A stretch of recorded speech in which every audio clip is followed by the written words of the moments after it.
Hello. आज का हमारा टॉपिक है रिएक्शन इंटरमीडिएट। ठीक है, सबसे पहले हमें जानना होगा इसकी डेफिनेशन क्या है, फिर मैं टाइप्स पे आ जाऊंगा इसके, और फिर इसके फॉर्मेशन, इसकी इन्फॉर्मेशन कैसे होती है, टाइप्स क्या होती है, स्टेबिलिटी कैसे होती है, अरेंजमेंट कैसे होती है, जितने भी टाइप के हमारे रिएक्टिव इंटरमीडिएट है या रिएक्शन इंटरमीडिएट है, इनको अच्छे तरीके से पढ़ेंगे।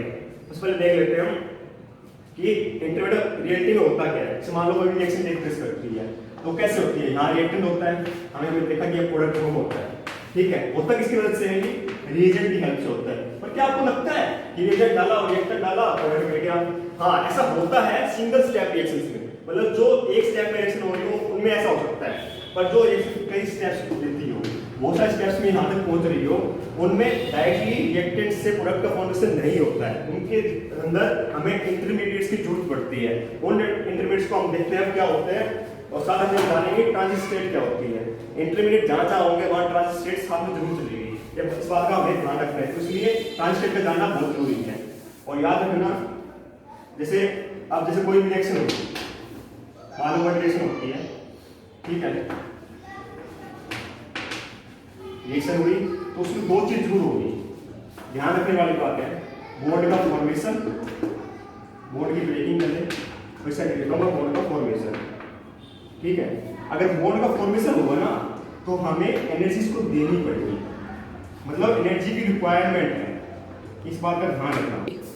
जैसे यहाँ पे बोर्ड की ब्रेकिंग हो रही है, बोर्ड ब्रेकिंग, जब बोर्ड ब्रेकिंग होगी मान लो ये से board formation.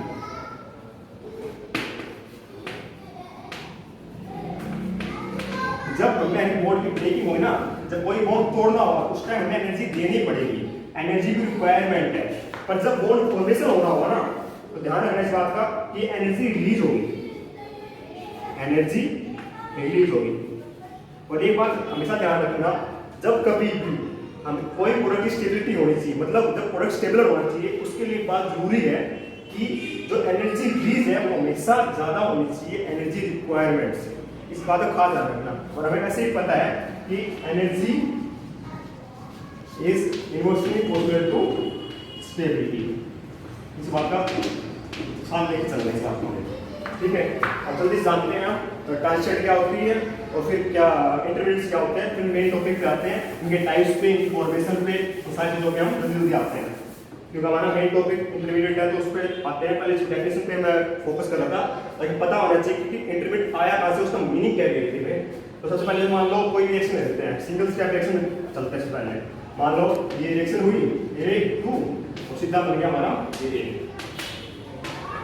Sorry A plus B से, हाँ जैसे अब रिएक्शन लेते हैं A2 plus B2, single step reaction की बात कर रहा हूँ अभी।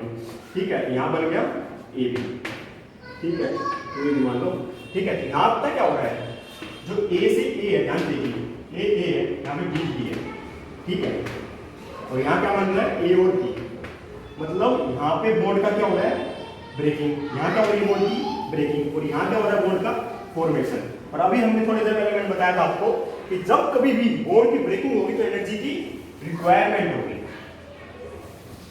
एनर्जी की रिक्वायरमेंट होगी। जब कभी बोर्ड का फॉर्मेशन होगा तो एनर्जी रिलीज होगी। ठीक है, सिंगल स्टेप रिएक्शन की बात कर रहा हूं, तो जल्दी से अब पता लगाने के लिए कि ट्रांजिट क्या होती है। सिंगल स्टेप रिएक्शन में पता है कि इंटरमीडिएट का फॉर्मेशन नहीं होता है, तो हम इससे ट्रांजिट का कर सकते हैं। कैसे? इसके एनर्जी डायग्राम से। जल्दी से इसका एनर्जी डायग्राम मैं बना के दिखाता हूं आपको। एनर्जी डायग्राम पता है आपको कि एनर्जी वर्सेस रिएक्शन कोऑर्डिनेट के प्रति बने। जैसे ये रिएक्शन है सिंगल स्टेप रिएक्शन, अब हम पता करना है कि इंटरमीडिएट और ट्रांजिट पे आना है, तो सिंगल स्टेप रिएक्शन में पता है कि इंटरमीडिएट का फॉर्मेशन नहीं होता है, तो पर आपको बता दूं कि ट्रांजिट का फॉर्मेशन होता है। कैसे? आइए एनर्जी डायग्राम से वापस बताता हूं। मान लो ये रिएक्शन है, उसका एनर्जी डायग्राम कैसे बनाया जाएगा, ध्यान से देखिए। ये इस साइड एनर्जी कोऑर्डिनेट एनर्जी होगी, ठीक है, इस साइड होगी रिएक्शन कोऑर्डिनेट। ध्यान रखना एक बात का, जब कोई भी रिएक्शन होता है ना वो अपनी स्टेबल फॉर्म में यहाँ पे रखा हुआ है, तो इसी कोई ना कोई पोटेंशियल एनर्जी जरूर है इसके पास। मान लो पोटेंशियल एनर्जी यहाँ पे हम नेट कर देते हैं, ठीक है, इस एनर्जी के सामने पोटेंशियल एनर्जी है, रिएक्टेंट की मैं R से देता हूँ। ठीक है, अब हमने पता किया, हमें बताया मैंने आपको कि जब भी बॉन्ड ब्रेक होगा, आपको पता है कि हाँ ए से ए बॉन्ड का ब्रेक हो रहा है, बी से बी का बॉन्ड ब्रेक हो रहा है और ए बी का बॉन्ड फॉर्मेशन हो रहा है। जब भी बॉन्ड का ब्रेक होगा तो एनर्जी रिक्वायरमेंट होगी, तो एनर्जी ज़्यादा है, पर एक टाइम पे आके मैक्सिमम हो जाएगी। अभी निकल तो मैक्सिमम होगी कि एनर्जी रिक्वायरमेंट बाई बंद कर दो, भाई बॉन्ड टूट चुका है, यहाँ पे आके बॉन्ड टूट कैसे मार दो, ठीक है। और उसके बाद एनर्जी रिलीज होगी, एनर्जी रिलीज होने वाले यहाँ पे आके प्रोडक्ट की एनर्जी मिल गई। जो ये मैक्सिमम पॉइंट आया है ना इस रिएक्शन का, और जिस एनर्जी पे आया है उस पॉइंट को ही बोला जाता है ट्रांजिशन स्टेट। मतलब हमें ट्रांजिशन स्टेट की डेफिनेशन पता चल गई। मैं दूसरी भाषा में कह सकता हूं कि इस पॉइंट पे जाके जो हमारा ए से ए और बी से बी बॉन्ड ब्रेकिंग हुई है और ए और बी की बॉन्ड का फॉर्मेशन हुआ है ना, उस पॉइंट को ट्रांजिशन स्टेट बोला जाता है।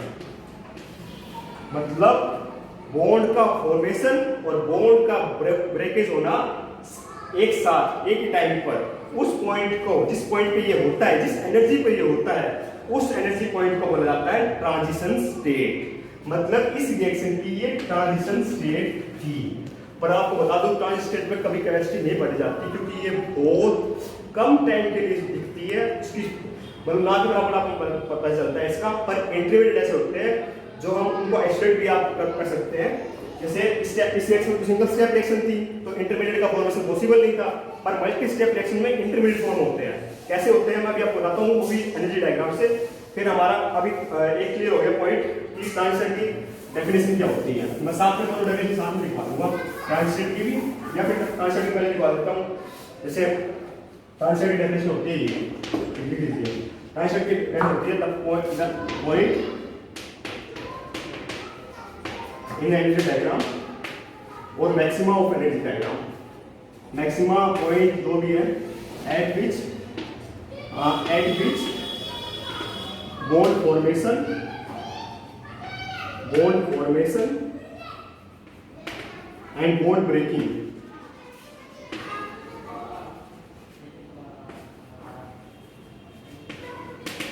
टेक प्लेस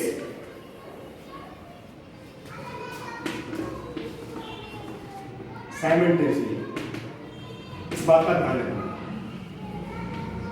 आपको मैं बता ही दिया था, से ए का बॉन्ड ब्रेक हुआ, बी से बी का बॉन्ड ब्रेक हुआ, पर ए और बी का बॉन्ड फॉर्म हुआ सेम टाइम पर, उसको ही बोला जाता है ट्रांजिशन स्टेट। और ट्रांजिशन स्टेट तो हमें समझ आ गया सिंगल स्टेप रिएक्शन की वजह से, ठीक है। अब आते हैं हम रिएक्टिव इंटरमीडिएट्स क्या होते हैं, ठीक है, वो हम पता कर सकते हैं सिर्फ मल्टी स्टेप रिएक्शन की हेल्प से। जैसे मान लो मल्टी स्टेप रिएक्शन का एग्जांपल लेता हूँ कोई भी, जैसे मैं लेता हूँ ये, मान लो ये ए से ए था, दो है ना, एक सिंगल स्टेप ये हो गया।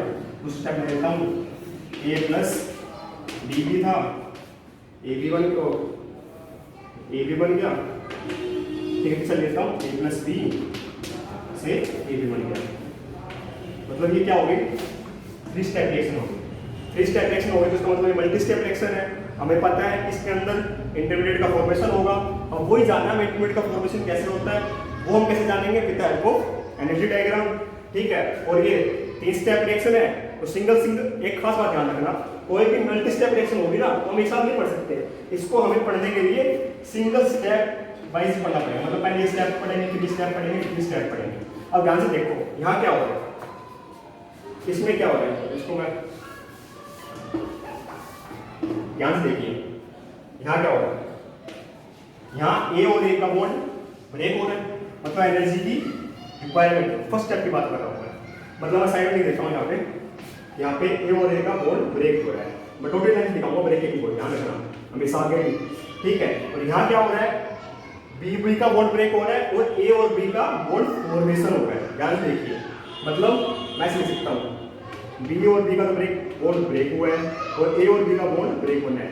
मैंने सॉलिड लाइन से दिखाया है ए और बी का बॉन्ड फॉर्मेशन, और डॉटेड लाइन से दिखाया है बी और बी का बॉन्ड ब्रेकेज होना, ठीक है। इस स्टेप में क्या हो रहा है, सिर्फ ए और बी का बॉन्ड फॉर्म हो रहा है। मतलब इसको मैं लिख सकता हूँ, सॉलिड लाइन से दिखा देता हूँ, ठीक है। अब इसको एनर्जी डायग्राम में मैं कैसे शो करूँगा, छोटा एनर्जी डायग्राम बनाता हूँ साइड में मैं आपको, क्योंकि बोर्ड में जगह कम है, यहाँ बना देता हूँ, ध्यान से देखिए।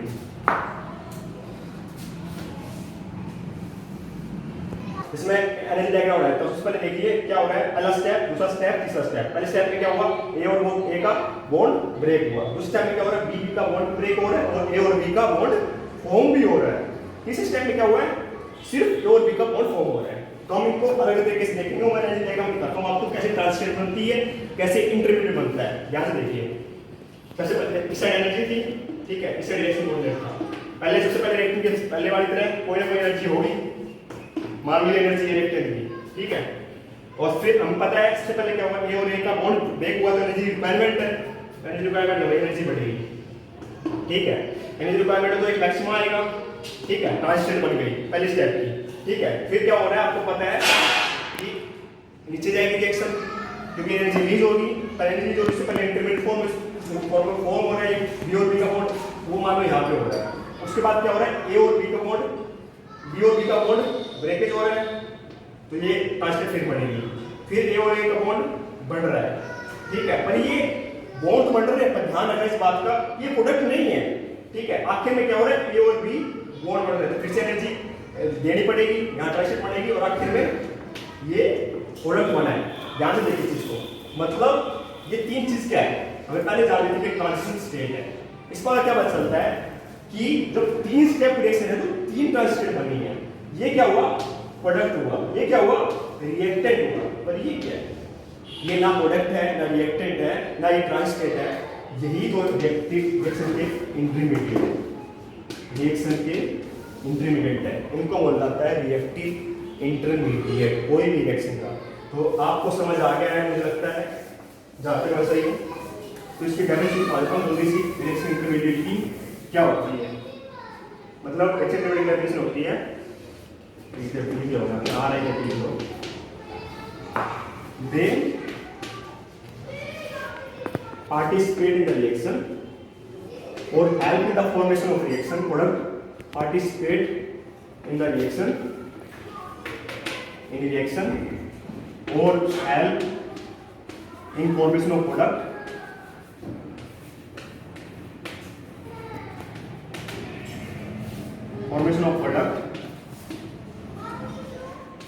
but they get destroyed, मतलब वो खत्म हो जाते हैं, प्रोडक्ट में नहीं दिखेगा बिल्कुल intermediate, but they get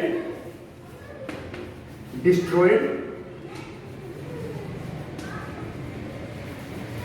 even before the formation of product, before the formation of product।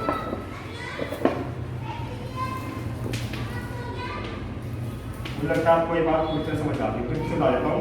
जब भी कोई रिएक्शन होती है तो रिएक्टेंट होता है, प्रोडक्ट होता है, बॉन्ड ब्रेक होएगा, एनर्जी रिक्वायरमेंट होगी, बॉन्ड फॉर्म होएगा, एनर्जी रिलीज होगी। हमेशा ध्यान रखना कि एनर्जी रिलीज ज़्यादा होनी चाहिए, ये समझ आ गया, ताकि प्रोडक्ट स्टेबिलिटी है। उसके बाद हमने देखा कि फिर हमें नेक्स्ट स्टेप पे आए कि हम रिएक्शन कितना टाइप की होती है, दो टाइप की होती है। देखिए हमने सिंगल स्टेप रिएक्शन देखी और मल्टी स्टेप रिएक्शन देखी। सिंगल स्टेप रिएक्शन में देखा कि ट्रांजिस्टेंट फॉर्म होती है, जो मैक्सिमम पॉइंट होता है एनर्जी का, उसको हमने ट्रांजिस्टेंट बताया। ट्रांजिस्टेंट का मतलब है कि जिस पे हाइट पे आगे एनर्जी मैक्सिमम है, ठीक है, पर वो हमें कभी दिखती नहीं है, उसकी केमिस्ट्री स्टडी नहीं है। फिर हमने देखा कि मल्टीपल स्टेप पे आए, मल्टी स्टेप पे देखा कि जितने स्टेप की रिएक्शन थी उतनी ही ट्रांजिट स्टेट बनी, ठीक है। और उसके बाद दो रिएक्टिव इंटरमीडिएट, तीन स्टेप की रिएक्शन थी हमने पढ़ी थी, उसमें क्या देखा था हमने, तीन स्टेप की रिएक्शन थी, मैं नहीं देखा, तीन स्टेप की रिएक्शन थी, ठीक है, और तीन ही ट्रांजिट स्टेट बनी, ठीक है। पर इंटरमीडिएट कितने बने, दो। इंटरमीडिएट कितने बने, दो। तो इस बात से हमें पता चलता है कि जब भी कोई रिएक्शन होती है तो नंबर ऑफ इंटरमीडिएट हमेशा एक कम होगा ट्रांजिट स्टेट से। मैं लिख सकता हूं, मैं ऐसा लिख सकता हूं कि नंबर ऑफ ट्रांजिट स्टेट कितनी होगी, n+1, where n is number of reactive intermediate। आपको यह बात समझ आती होगी, इंटरमीडिएट का बात समझ आ गई, डेफिनेशन बता दी मैंने, ट्रांजिस्टर की डेफिनेशन बता दी, ट्रांजिस्टर क्या होती है, इंटरमीडिएट क्या होता है, इनके डायग्राम से। अब आते हैं हमारे मेन टॉपिक के ऊपर। अब मैं बताऊंगा आपको कि रिएक्शन इंटरमीडिएट कई चीजें बताऊंगा आपको। सबसे पहले बताऊंगा कि इनके टाइप क्या होते हैं, पहले मैं टाइप बता देता हूँ, टाइप क्या होता है रिएक्शन इंटरमीडिएट, फिर बताऊंगा कि इनका फॉर्मेशन कैसे होता है, इनकी स्टेबिलिटी क्या होती है, इनका रीअरेंजमेंट कैसे होता है, इनकी रिएक्शंस क्या होती है, वो कई सारी बातें हैं। सबसे पहले बताता हूँ कितने टाइप के होते हैं। रिएक्शन इंटरमीडिएट मेनली 6 टाइप के होते हैं। कितने टाइप के होते हैं बच्चों? 6 टाइप के। सबसे पहले आता है कार्बोटाइप।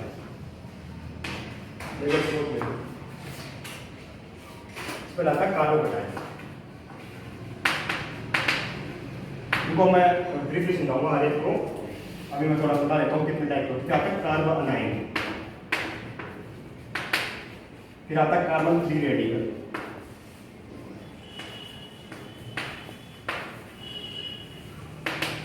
फिर आता है कार्बिन,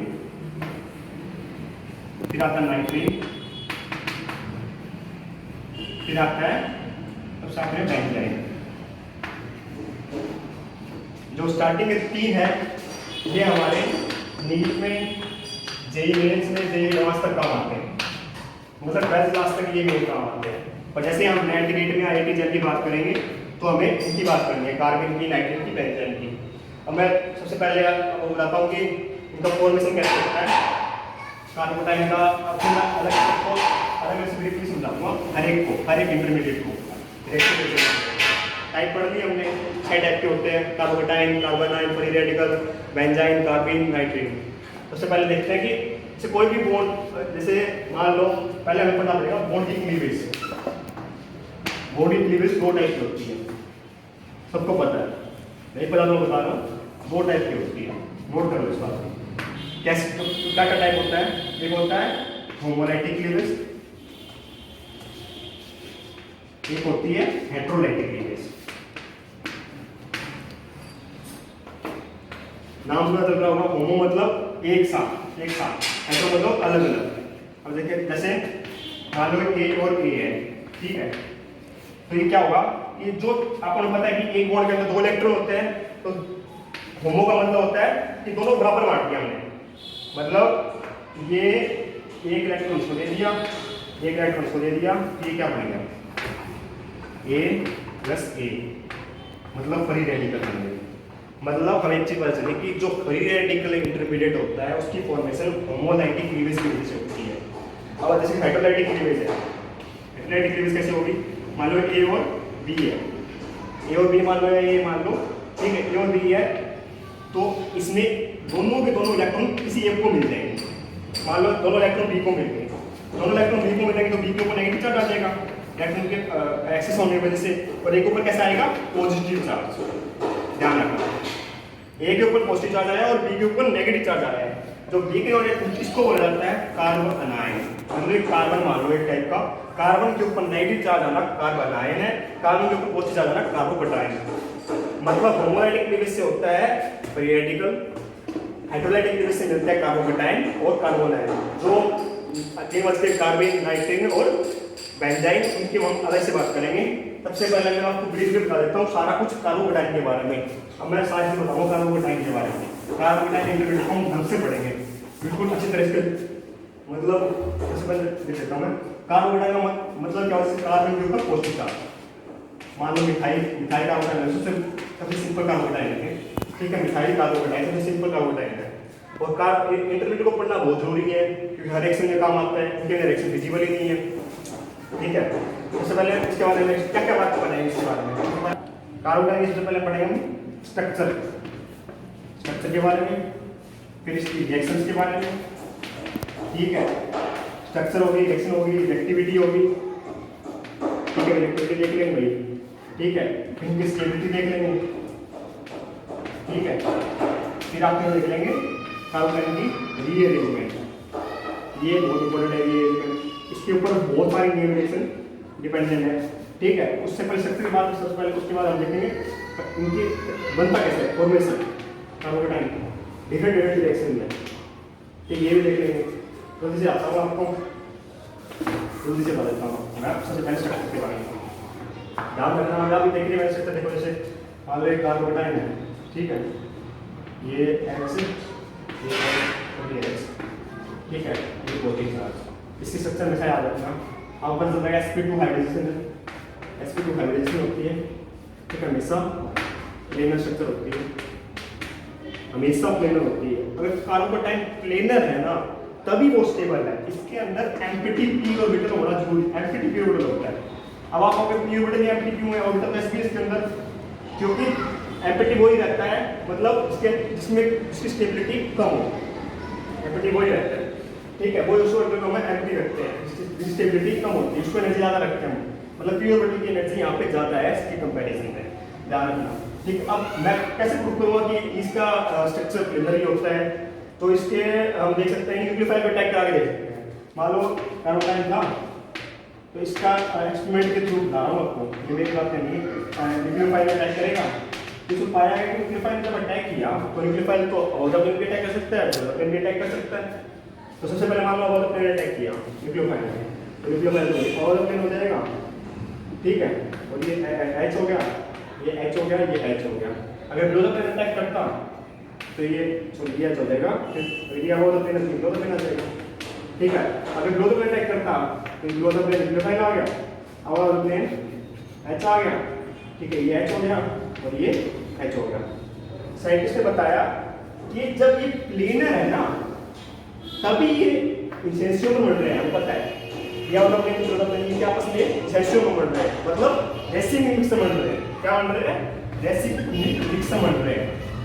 जब ये प्लेनर है ना तभी रेसिंग मिक्स में बढ़ रहे हैं। मान लो अगर हम इसको पिरामिडल में लिखते हैं ऐसे करके, ठीक है, तो न्यूक्लियोफाइल किस तरीके से अटैक कर पाता ना, वो या तो होता प्लेन या ब्लोता प्लेन, वो पॉसिबल था नहीं, क्योंकि एक्सपेरिमेंट। सबसे पहले हम देखेंगे स्ट्रक्चर ऑफ कार्बोटाइन के बारे में। अब तक हमने देख लिया कि कार्बोटाइन के 6 टाइप होते हैं, अब आते हैं स्ट्रक्चर ऑफ कार्बोटाइन के ऊपर। पहला है कोई स्ट्रक्चर ऑफ कार्बोटाइन, कैसा होती है इसकी स्ट्रक्चर, तो मैं बताऊंगा आपको कि स्ट्रक्चर ऑफ कार्बोटाइन लीनियर होती है, क्यों, अब ये ध्यान से मान लो ये H है, ये H है, और ये C H और ये H, और यहाँ मेरा कार्बोटाइन, ठीक है। तो इसकी हाइब्रिडेशन क्या है, sp2। पहला प्रूफ यही होगा कि इसकी स्ट्रक्चर प्लेनर होगी। दूसरा न्यूक्लियोफाइल का अटैक करा के देख ली हो गई, ठीक है, न्यूक्लियोफाइल का अटैक करा के देखो। जब न्यूक्लियोफाइल का अटैक कराया तो एक्सपेरिमेंट पाएगा कि इसके दो मर रहे पार्ट रेसिंग मिक्स मर रहा है, तो कैसे, न्यूक्लियोफाइल एक बार और प्लेन मिल गया तो H लोअर प्लेन हो गया, या फिर HH हो गया। दूसरा हो गया कि न्यूक्लियोफाइल बिलो द प्लेन आ गया और ये H अवर प्लेन हो गया अपने आप, ठीक है जी, मतलब ये आपस में क्या निकले, रेसिंग मिक्सर निकले, ठीक है। इसका मतलब स्ट्रक्चर प्लेनर है। अगर हम इसको पिरामिडल लेते हैं, मान लो कि पिरामिडल लेते हैं, मान लेते हैं कि हम पिरामिडल है, कार्बोटाइन की स्ट्रक्चर कोई पिरामिडल है, ठीक है। पर अगर हम इस पे न्यूक्लियोफाइल का अटैक करवाएं तो ये तो या तो एक चीज होती है, या तो ये अवोध प्लेन अटैक करेगा या ब्लोअर प्लेन अटैक करेगा, हमें रिएक्शन मिक्सर नहीं मिलेगा। और एक्सपेरिमेंट में पाया गया था कि रिएक्शन मिक्सर मिलता है हमें, इसका मतलब ये स्ट्रक्चर प्लेनर है। तो अब कंफर्म हो गया कि कार्बोटाइन स्ट्रक्चर कैसी है, प्लेनर है। ये कंफर्म करना था हमें, कार्बोटाइन स्ट्रक्चर में चल भाई प्लेनर है, ठीक है। तो दूसरी चीज बताता हूँ, अब करते हैं प्रिपरेशन ऑफ कार्बोटाइन। कार्बोटाइन की प्रिपरेशन कैसे होगी, ठीक है। दूसरी चीज है प्रिपरेशन मतलब कार्बोटाइन कैसे बनेगा, तो कार्बोटाइन, मैं कार्बोटाइन को यहाँ पे ऐसे डिवाइड कर रहा हूँ, कार्बन के ऊपर पॉजिटिव चार्ज, ठीक है, समझ जाना।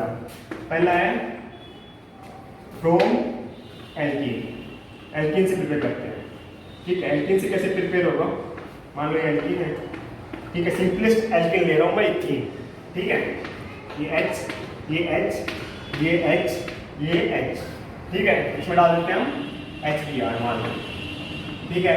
आपको पता है कि क्या करेगा, कार्बोनिक वो एडिशन करेगा, कार्बन एडिशन करेगा ना, तो इसका मतलब होता है H वहाँ जाता है जहाँ H ज़्यादा होता है, यहाँ पर बराबर ही H है, कोई दिक्कत नहीं है। मान लो यहाँ कार्बोटाइन बन जाएगा, ये H ये H और ये हो जाएगा CH H और H। बाद में Br आगे टाइप कर लेगा, हमारा इंटरमीडिएट क्या है, ये इंटरमीडिएट क्या बन गया हमारा, कार्बोटाइन बन गया, ठीक है। दूसरा तरीका देख लेते हैं जल्दी से। दूसरा तरीका क्या है, अल्कोहल से प्रिपेयर कर लेते हैं। कोई भी अल्कोहल ले लो, मान लो ROH मान लेता हूँ मैं, R मान लो, ठीक है, ये अल्कोहल ले ली, ठीक है। इसमें ऐसे डाल दो, ऐसे डालो तो H पॉजिटिव आएगा यहाँ पे, ठीक है।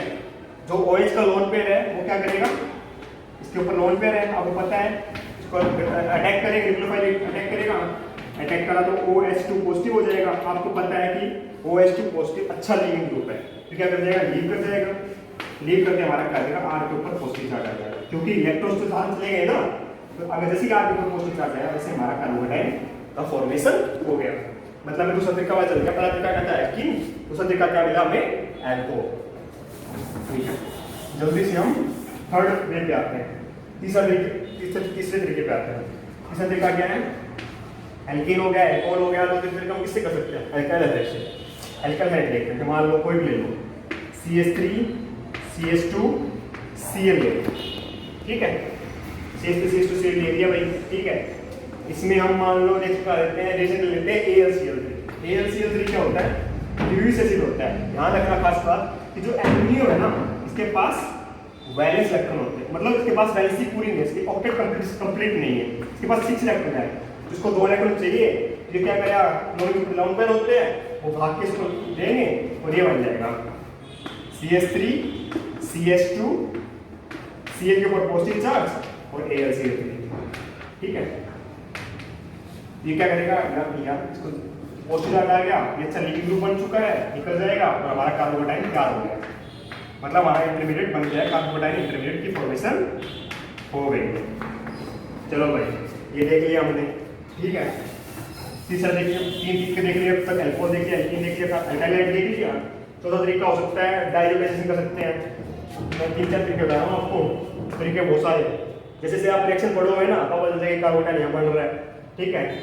मान लो डाइल्यूटेशन कैसे करेंगे, R2 मान लो CH3 CH2 या फिर और बहुत सारे तरीके हैं, ये मान लो चलो CH3, वैसे एलिफेंटिक में डाइल्यूशन थोड़ा मुश्किल होता है इसलिए मैं करना चाह नहीं रहा हूँ। एग्जाम्पल इसमें डाल दो HNO3 डाल दो, HNO2 + HCl, इससे क्या होगा, ये N2 पॉजिटिव बन जाएगा, मतलब ये अच्छा लिविंग ग्रुप बन जाएगा। आपको पता होना चाहिए कि जो N2 पॉजिटिव होता है ना, वो बेस्ट लिविंग ग्रुप होता है, ठीक।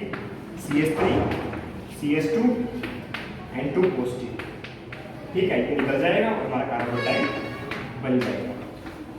चलो भाई हमने फॉर्मेशन देख ली, 3-4 तरीके देख लिए प्रिपरेशन करने के, और भी बहुत सारे तरीके हैं, जैसे जैसे रिएक्शन पढ़ेंगे वैसे वैसे हमें पता चलता जाएगा कि क्या क्या तरीके होते हैं। अभी मैं 3-4 बता रहा हूँ क्योंकि अभी हमें नेक्स्ट पढ़ना है, आगे बढ़ रहे हैं हम।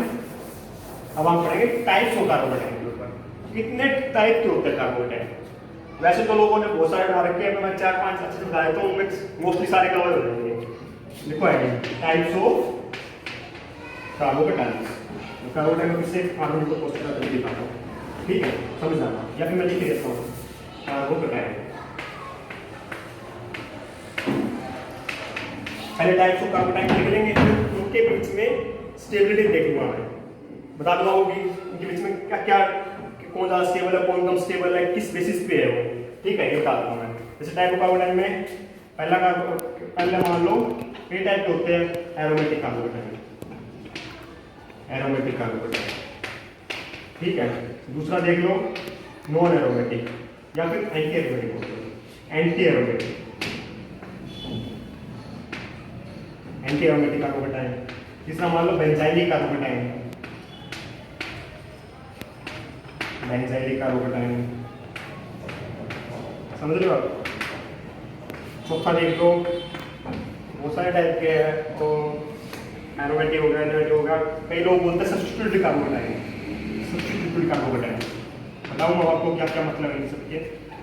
कई लोग बोलते हैं मिसलेनियस कार्बोकेटाइन, मतलब उसमें बताऊँ मैं किसको बोल रहा हूँ, ये मेरी तरफ से मान लो मिसलेनियस कार्बोकेटाइन, ठीक है।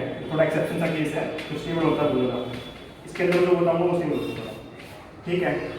एरोमेटिक हो गया, एंटी एरोमेटिक का बेंजाइलिक हो गया, सब्स्टिट्यूट हो गया, मिसलेनियस हो गया।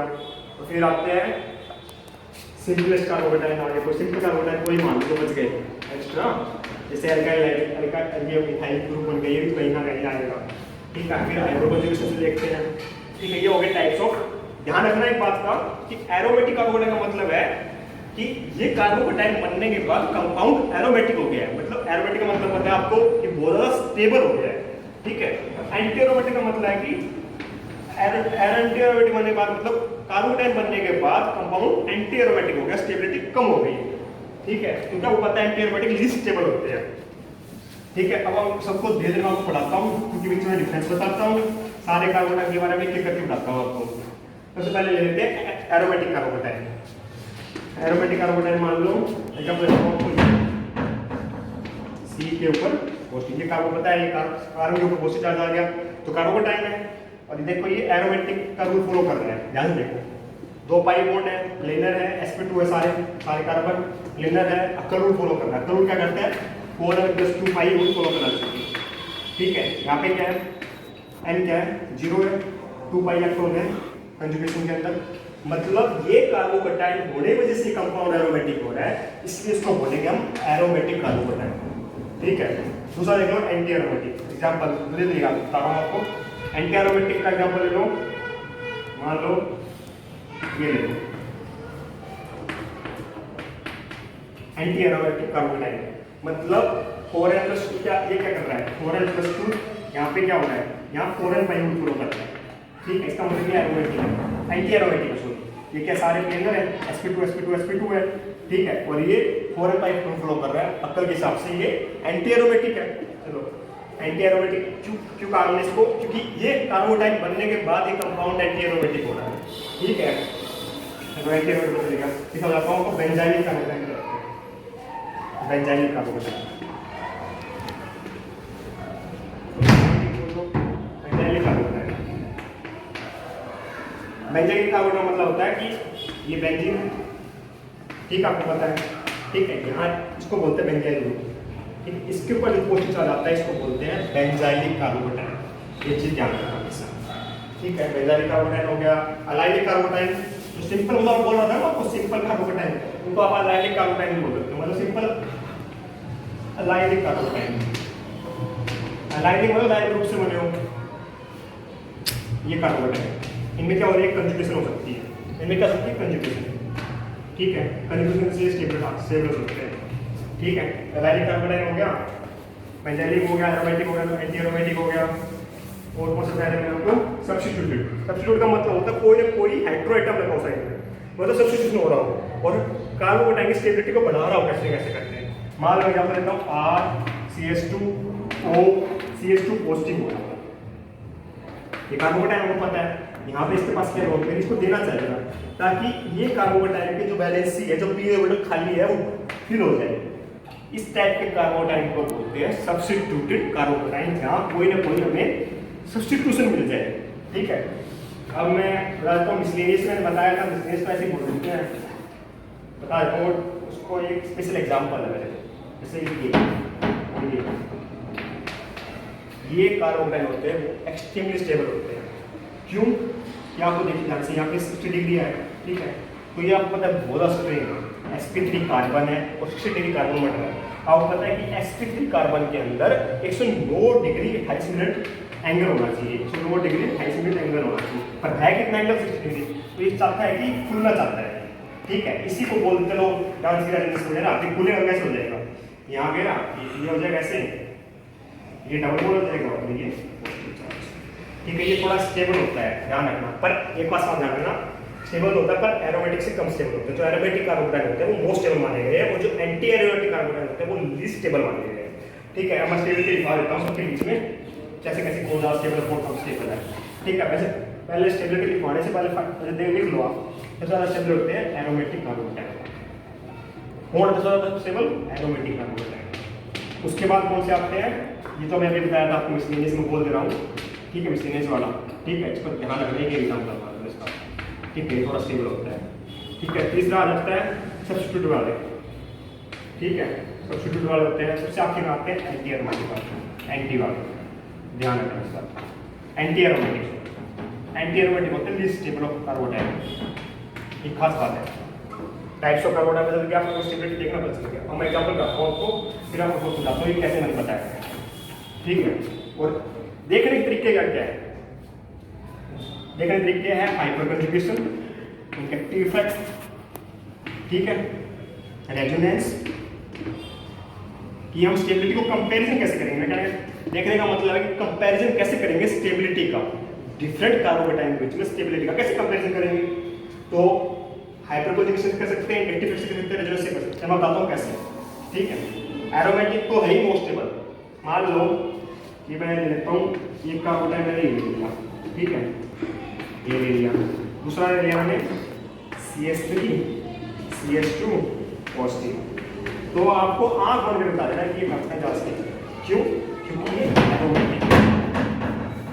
क्यों देखेंगे स्टेबिलिटी पेरिस कार्बोटाइन के बीच में। मैं एग्जांपल लेके समझाऊंगा आपको, उसके अंदर क्या क्या फैक्टर है बताइए। इसको हाइपर कंजुगेशन है, इंडक्टिव फैक्टर है, एरोमेटिक, सारा कुछ देखेंगे। ध्यान रखना आपका। मान लो एग्जांपल लो, पहला ये CH3 CH2 पॉजिटिव, इस साइड से CH2 पॉजिटिव। ये भी कार्बोटाइन है, ये कार्बोटाइन लास्ट में कैसे पता चलेगा? स्टेबिलिटी देखने का तरीका है कि नंबर ऑफ अल्फा हाइड्रोजन कितने हैं, या फिर हाइपर कंजुगेशन बोल सकते हैं। हम ध्यान से देखेंगे, इस टाइम पर बना देता हूँ, ये H, ये H, ये H, ठीक है। यहाँ पे क्या है, 3 अल्फा हाइड्रोजन है।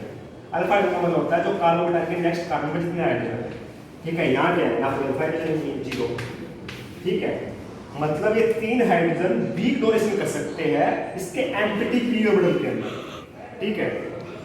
इसका मतलब ये स्टेबल है। मतलब कभी भी हाइपर कंजुगेशन से देखना हो तो नंबर ऑफ अल्फा हाइड्रोजन ज्यादा होंगे, उतनी ज्यादा स्टेबिलिटी मानी जाएगी कार्बोटाइन की। अलग फैक्टर समझ आ गया, हाइपर कंजुगेशन, ठीक है। और हाइपर कंजुगेशन तो फैक्टर है ही, ये तो थे जब दोनों में हाइपर कंजुगेशन हो रही थी। मैं दिखाता हूँ आपको, जैसे मान लो ये है, ठीक, एक साइड ये है और एक साइड ये है, CH3 CH2 पॉजिटिव। हमने देखा कि यहाँ पर भाई रेजोनेंस हो रही है, ठीक है। दिखा देता हूँ आपको कैसे, ठीक है। यहाँ पर भाई रेजोनेंस हो रही है और यहाँ क्या हो रहा है, सिर्फ कोई रेजोनेंस नहीं, सिर्फ हाइपर कंजुगेशन है। और हमें पहले से पता है किसी भी चीज की स्टेबिलिटी देखने के लिए रेजोनेंस हमेशा बड़ा फैक्टर होता है, क्योंकि रेजोनेंस क्या कर देता है, एनर्जी कम कर देता है और स्टेबिलिटी बढ़ जाती है कंजुगेशन होने की वजह से, ठीक है। मतलब ये कभी भी रेजोनेंस का कोई चीज आ जाए, कंजुगेशन आ जाए तो हमेशा ज्यादा स्टेबल होगा as compare to hyper conjugation, ठीक है। और सबसे ज्यादा स्टेबल होते हैं एरोमेटिक्स, ठीक है। और एग्जांपल लेते हैं, बहुत सारे एग्जांपल लेंगे हम लोग, ठीक है। मान लो एग्जांपल ऐसे लेता हूं मैं, ये तो हो गया, तो यही चुका एग्जांपल। अब देखते हैं, देखो मान लीजिए बेंजाइलिक कार्बोनाइल में ना आपको थोड़ा ज्यादा एग्जांपल लेता हूं। ये है, ये क्या है, इसके ऊपर मान लो एक बार लगाया ONB, ठीक है। और इसी के ऊपर एक बार लगाया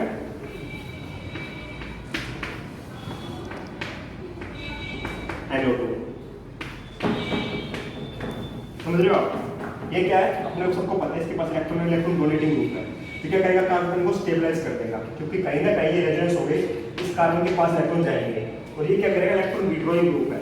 ये क्या विड्रॉइंग ग्रुप है, कैसे ये बता देता हूँ, ऐसे होता है ना, इसके पास दो, एक तो 3 चीज होगी ना, नाइट्रोजन इलेक्ट्रोनेगेटिव, ये इलेक्ट्रोनेगेटिव, इलेक्ट्रोनेगेटिव, तीनों इलेक्ट्रॉन क्या करेंगे अपने पास खींचेंगे, इससे उसका होगा, इसकी स्टेबिलिटी कम होगी, इन दोनों ज्यादा स्टेबल पहुंच जाएगा। जो कार्बन की स्टेबिलिटी बढ़ाए उसके एम्प्टी पीरियड को फिल करने की कोशिश करे, ठीक है, वो हमेशा ज्यादा स्टेबल होगा। यहाँ पे इलेक्ट्रॉन विड्रॉइंग ग्रुप लगा है, यहाँ पे इलेक्ट्रोनेगेटिव ग्रुप लगा है, स्टेबलाइज कर रहा है कार्बन को। मतलब कोई भी चीज जो कार्बन के एम्प्टी पीरियड को फिल करने की कोशिश करेगी वो ज्यादा स्टेबल मानी जाएगी। मतलब यहाँ पे जो मिथॉक्सी ग्रुप लगा है वो इलेक्ट्रॉन डोनेटिंग ग्रुप है, हाइड्रो इलेक्ट्रॉन विड्रॉइंग ग्रुप है, मतलब ये स्टेबिलिटी बढ़ा रहा है, ये कंपाउंड ज्यादा स्टेबल है कंपैरेटिवली। हमने देख लिया एरोमेटिक्स, मैं बता दिया आपको एरोमेटिक्स ज्यादा स्टेबल, फिर हाइपर कंजुगेशन देख लो, रेजोनेंस देख लो, रेजोनेंस हो रही है तो वहां बहुत स्टेबल है, बेंजाइलिक कार्बोनाइल स्टेबल है, सबसे आपके होते हैं इलेक्ट्रिक फैक्टर वाले, ठीक है। ऐसे हम कंपैरिजन कर सकते हैं डिफरेंट कार्बन की स्टेबिलिटी के बीच में, किस चीज हमने देख ली है, ठीक है। 5-15 बहुत एग्जांपल, दुनिया भर के एग्जांपल्स है। मेन चीज ध्यान में रखना, जहाँ कहीं भी एरोमेटिक दिख जाए, जहाँ कहीं एरोमेटिक दिख जाए मतलब वो ज्यादा स्टेबल है, ठीक है। उसके बाद देखो कि कंजुगेशन हो रही है नहीं हो रही, अगर कंजुगेशन हो रही है तो वो स्टेबल है। उसके बाद देखो कार्बन का एम्प्टी प्रोडक्ट किस तरीके से फिल हो रहा है, नहीं हो रहा, वो हो रहा है वो स्टेबल है। उसके बाद देखो कि हाइपर कंजुगेशन हो रही है किस तरीके से, अगर हाइपर कंजुगेशन हो रही है तो वो स्टेबल है। फिर उसके बाद देखो आखिर में इंडक्टिव इफेक्ट हो रहा है क्या, और इंडक्टिव इफेक्ट हो रहा है तो वो स्टेबल है। ये हमसे आप 5 तरीके देख लिए, बहुत सारे एग्जांपल रखेंगे, थोड़ी कमी है। नेक्स्ट मैं बताता हूँ आपको जल्दी रीअरेंजमेंट ऑफ कार्बोटाइल जल्दी से, फिर हम खत्म करते हैं। रीअरेंजमेंट ऑफ कार्बोटाइल,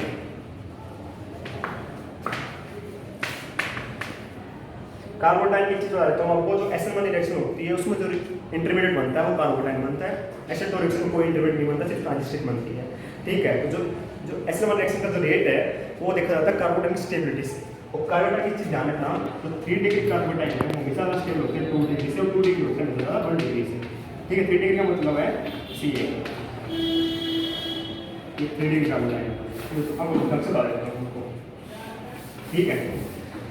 अब मैं मान लो रीजन ऑफ कार्बन टाइम करते हैं, 1 डिग्री कार्बन टाइम लिख लो, 1 डिग्री कार्बन टाइम ये होता है, ठीक है। 2 डिग्री कार्बन टाइम ये होता है, मान लो एच ये पॉजिटिव रख दिया, ये 2 डिग्री कार्बन टाइम, ठीक है। 3 डिग्री हो जाएगा,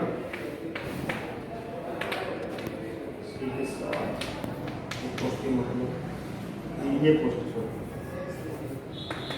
ये 3 डिग्री कार्बन टाइम, ठीक है। ध्यान रखना, ठीक है। इससे समझ में आता है आपको कि 1 डिग्री कौन सा, 2 डिग्री कौन सा, 3 डिग्री कौन सा। याद रखना हमेशा कि 3 डिग्री कार्बन टाइम हमेशा स्टेबल होता है 2 डिग्री से, 2 डिग्री स्टेबल होता है 1 डिग्री कार्बन टाइम से, ठीक है। मैं बताता हूँ आपको नेक्स्ट टॉपिक हमारा रीअरेंजमेंट ऑफ कार्बन टाइम। ये का मतलब है कि जब कभी भी 1 डिग्री कार्बन टाइम बढ़ रहा हो, उसको पता चल रहा है कि मैं 3 डिग्री जा सकता हूँ या ज़्यादा स्टेबल हो सकता हूँ, तो अपना रीअरेंजमेंट करके जब स्टेबिलिटी पाना चाहिए। एग्जाम्पल दिखाता हूँ आपको, मान लो ये CH3 CH2, यहाँ मान लो CH3, ठीक है। यहाँ मान लो CH2 पॉजिटिव, ये क्या है 1 डिग्री कार्बन टाइम है, सब पता चल रहा है 1 डिग्री कार्बन टाइम, ठीक है। 1 डिग्री का मतलब है कि एक कार्बन जुड़ा है, 2 डिग्री का मतलब 2 कार्बन जुड़ा हो, 3 डिग्री का मतलब होता है 3 कार्बन जुड़ा हो। डेफिनेशन समझ आ गया आपको, 1 डिग्री 2 डिग्री 3 डिग्री कार्बन जुड़ेगी। ये क्या है इधर, अब देखो हमें पता है यहाँ पे क्या देखेंगे, हम सिर्फ हाइड्रोजन दे सकते हैं। हमें देखने का मतलब है कि नेक्स्ट कार्बन पर कितने हाइड्रोजन है, हमें दिख रहा है सिर्फ नेक्स्ट कार्बन पर सिर्फ एक हाइड्रोजन है, मतलब इसके अल्फा हाइड्रोजन कितने हो गए 1, ठीक है। पर जैसे ही अगर एक कार्बन पर गलती से यहाँ आ जाए, कैसे भी करके, तो आपको पता है कि अल्फा हाइड्रोजन बढ़ सकते हैं, ठीक है। मतलब कार्बन टाइम की स्टेबिलिटी बढ़ सकती है, ठीक है। तो ये क्या करेगा, रीअरेंजमेंट करेगा। यहाँ पे कैसे रीअरेंजमेंट करेगा दिखाता हूँ आपको कैसे करेगा। CH3 था, CH 1 2 हाइड्रेट शिफ्ट हो यहाँ पे, जो हाइड्रोजन है 1 2 परसेंट शिफ्ट हो जाएगा आपस में। CH2 पॉजिटिव था, तो क्या करेगा कि यहाँ चला जाएगा, ठीक है। पूरा विद इलेक्ट्रॉन जाएगा, ध्यान रखना इस बात को। जैसे ये विद इलेक्ट्रॉन जाएगा, तो ये मिथाइल ग्रुप था, इस साइड मिथाइल ग्रुप था, ये मिथाइल ग्रुप था यहाँ पे, ये मिथाइल ग्रुप था यहाँ पे, ठीक है। ये आपस में, और यहाँ ये कार्बन बन गया और ये हो जाएगा CH3, मतलब अब अल्फा हाइड्रोजन कितने हैं, इसके 3 और 3 6 होते हैं, मतलब स्टेबिलिटी बढ़ गई है। इसी तरीके से जब कार्बन जब रीअरेंजमेंट करता है, जब उसकी स्टेबिलिटी बढ़ रही है, यहाँ पे देखा कि पहले अल्फा हाइड्रोजन सिर्फ 1 और अब 6 हो गए हैं, इसलिए वो रीअरेंजमेंट कर रहा है। ऐसे ही मिथाइल शिफ्ट भी होती है, वो यहाँ मिथाइल ग्रुप को वो शिफ्ट हो जाएगा, थोड़ा टाइम की कमी है, इसलिए मैं ये बताता हूँ। ये अरेंजमेंट हो गया, कार्बन की स्टेबिलिटी हो गई, प्रिपरेशन हो गई, रिएक्शंस रह गए, वैसे वो बाद में कर लेंगे। Thank you so much.